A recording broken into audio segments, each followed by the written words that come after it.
if you get to know me, personally talaga, may pagka-boyish ako. Actually nga, ang dami nagsasabi parang, tomboy ka ba? Sabi ko, hindi.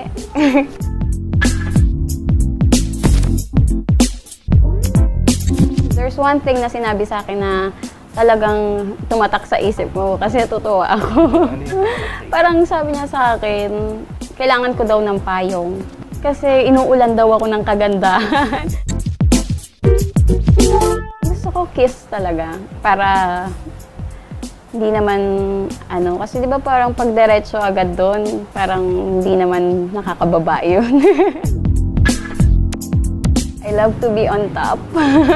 Gusto kasi parang ako yung nagko-control. Tapos parang nakikita mo yung nangyayari, yung ganun. Yung parang helpless na yung lalaki.